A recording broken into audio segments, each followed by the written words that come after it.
Assalamualaikum warahmatullahi wabarakatuh.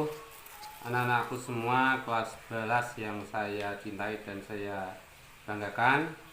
Pada kesempatan kali ini kita akan melanjutkan pembelajaran daring, yaitu daring yang ke-7, yaitu membahas tentang termokimia atau ada orang mengatakan energetika ya.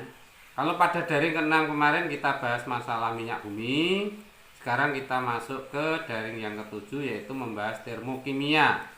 Termokimia sebenarnya berasal dari dua kata, termo dan kimia. Termo itu arti panas atau energi panas yang menyertai reaksi kimia. Yang kita bahas pertama kali adalah pengertian dari entalpi yang biasa kita beri lambang H. Entalpi atau yang lambangnya H adalah jumlah energi yang terkandung dalam setiap zat pada tekanan tetap. Itu namanya entalpi.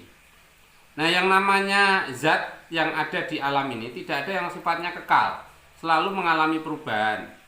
Kalau A berubah menjadi B, A ini adalah reaktan, B adalah produk, maka A punya entalpi sebesar HA dan B punya entalpi sebesar HB.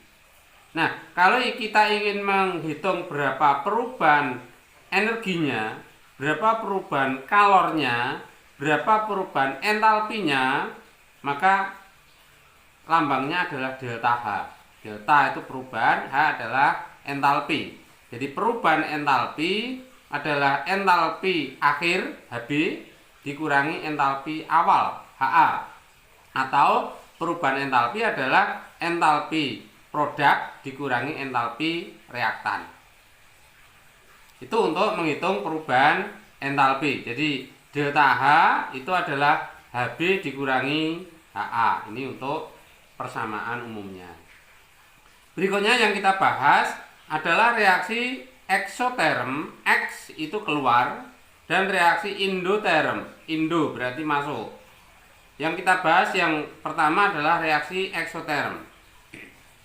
Kalau A berubah menjadi B, jika A punya entalpi sebesar HA dan B punya entalpi sebesar HB, dan jika HA itu lebih besar dari HB, entalpi awal lebih besar daripada entalpi akhir, atau entalpi reaktan lebih besar daripada entalpi produk, maka besarnya delta H adalah HB dikurangi HA, dan akhirnya akan didapatkan perubahan entalpi berupa negatif.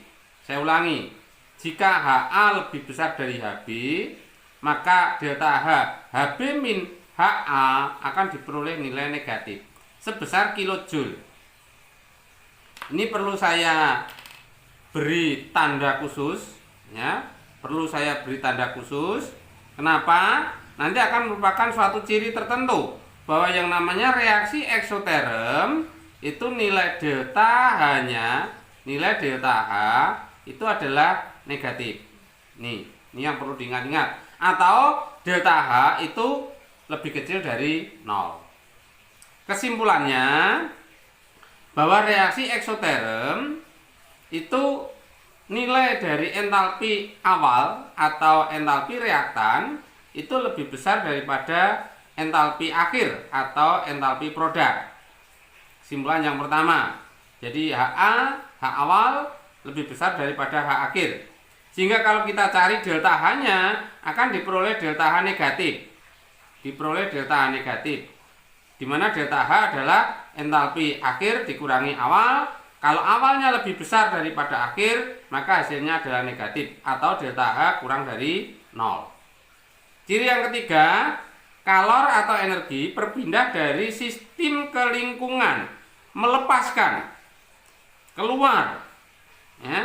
Jadi ini adalah sistem, kemudian ini adalah lingkungan, maka kalor berpindah dari sistem ke lingkungan. Kalornya berpindah dari sistem ke lingkungan. Ini yang saya kotai ini adalah sebagai lingkungannya. Di luar lingkaran hitam itu adalah lingkungan. Jadi kalor berpindah dari sistem ke lingkungan atau keluar. Ya, keluar ya. Itu X, namanya saja eksoterm. Oke. Itu ciri yang ketiga. Ciri yang keempat, yang namanya reaksi eksoterm selalu terjadi kenaikan suhu. Karena apa? Karena kalor berpindah, ya. Karena tadi kalor berpindah dari sistem ke lingkungan. Nah, kalor yang masuk ke lingkungan ini ditangkap atau diukur dengan menggunakan termometer sehingga menunjukkan terjadinya kenaikan suhu. Jadi ciri dari reaksi eksoterm selalu terjadi kenaikan suhu. Kalau dibuat dengan menggunakan grafik untuk reaksi eksoterm, kalau reaksinya adalah A plus B diperoleh C plus D, maka grafiknya adalah ini, bisa Anda amati, adalah A plus B adalah yang ada di atas, yaitu sebagai reaktan, kemudian berubah menjadi C plus D. Ini adalah produk. Ingat, yang namanya grafik itu semakin ke atas semakin naik, ya, semakin ke kanan semakin bertambah. Tetapi ini turun, ya, turun. Sehingga kalau dicari nilai delta H-nya adalah produk yang rendah dikurangi reaktan yang atas. Jadi H2 dikurangi H1. Delta H adalah H2 min H1, di mana akan diperoleh delta H sama dengan 0. Ya. Atau ada juga yang membuat grafik reaksi eksoterm adalah seperti ini. Bisa Anda lihat, ini adalah H1 yaitu A plus B. Kemudian ini adalah yang H2 yaitu C plus D. Ya. Grafiknya adalah antara mula-mula ini mula-mula dengan akhir itu lebih rendah yang akhir karena HB-nya lebih kecil daripada HA atau HA lebih besar daripada HB, sehingga delta H adalah H C plus D yaitu H yang H2 HC plus D dikurangi HA plus B, HA plus B yaitu H1, ya. Atau di sini saya tuliskan bahwa delta H itu sama dengan H2 min H1. Tapi ingat, H2-nya ada di posisi bawah, ya. H2-nya ada di posisi bawah. Sehingga nilai delta H adalah kurang dari 0.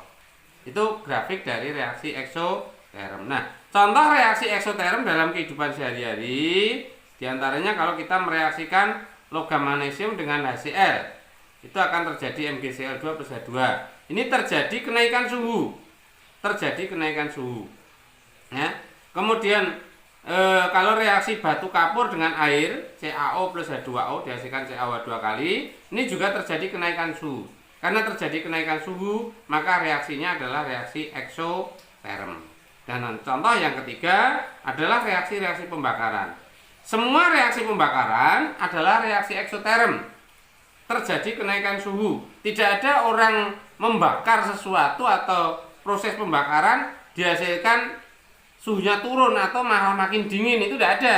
Yang namanya pembakaran pasti akan dihasilkan kalor, terjadi kenaikan suhu. Ini contoh dalam kehidupan sehari-hari untuk reaksi eksoterm.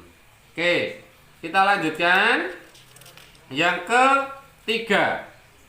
Halaman ketiga adalah reaksi endoterm.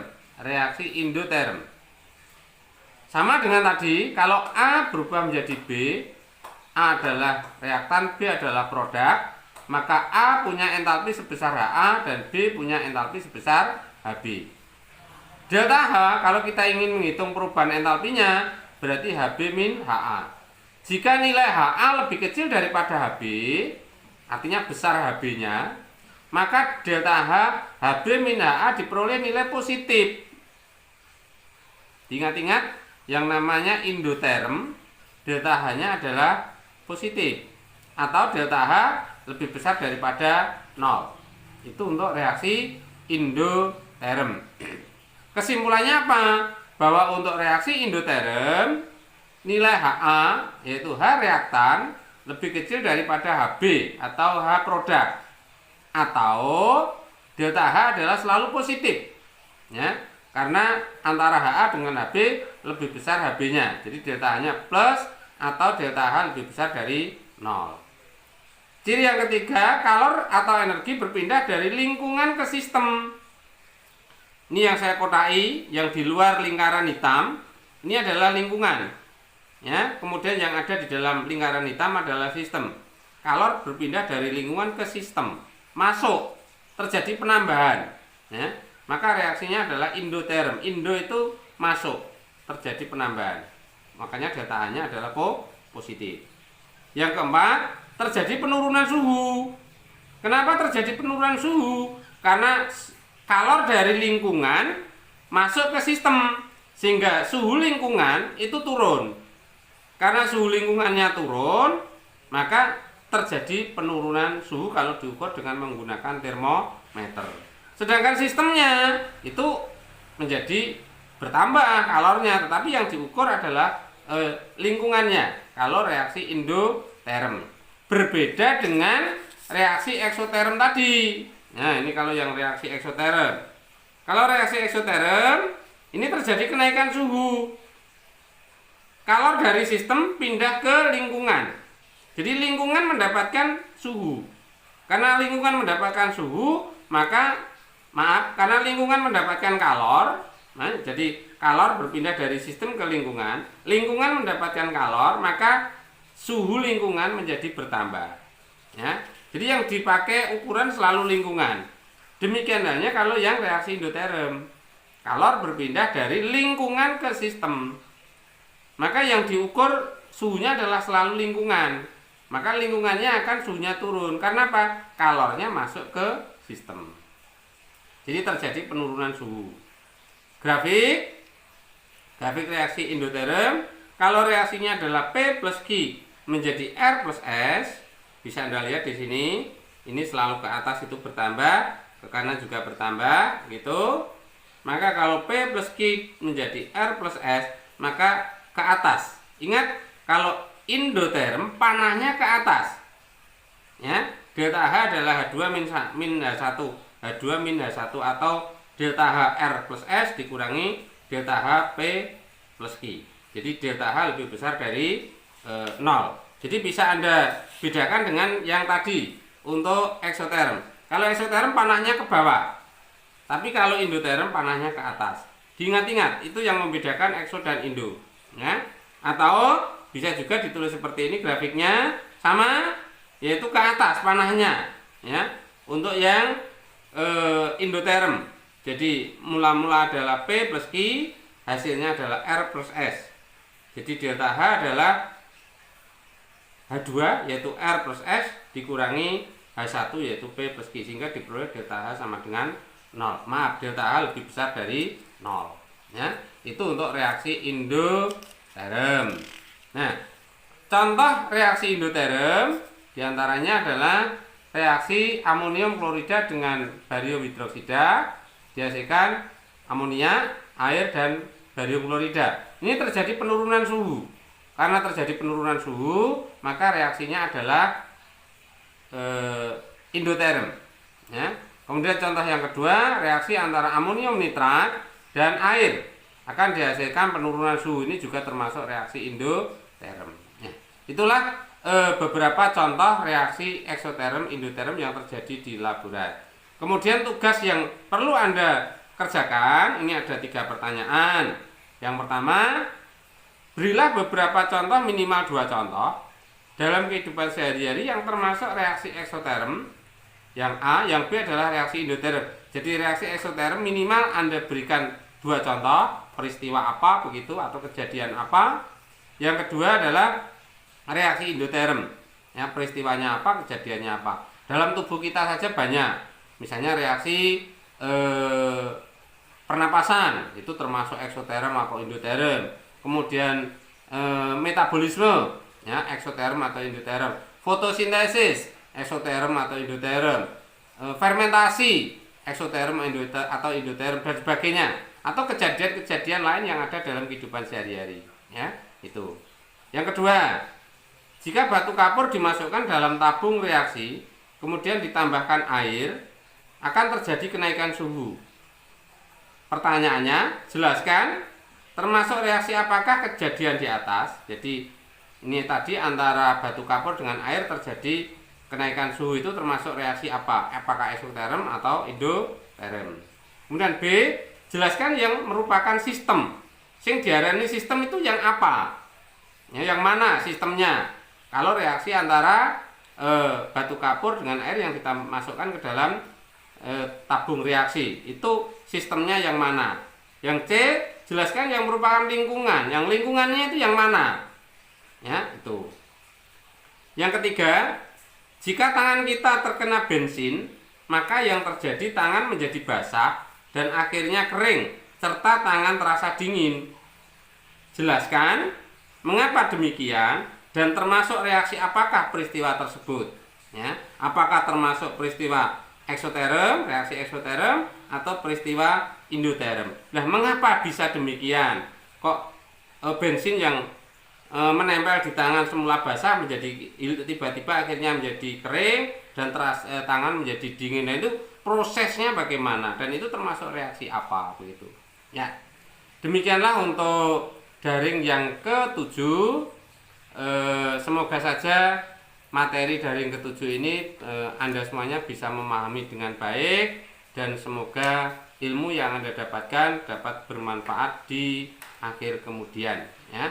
Saya kira cukup. Jangan lupa untuk video pembelajaran ini nanti di like dan di subscribe. Terima kasih. Assalamualaikum warahmatullahi wabarakatuh.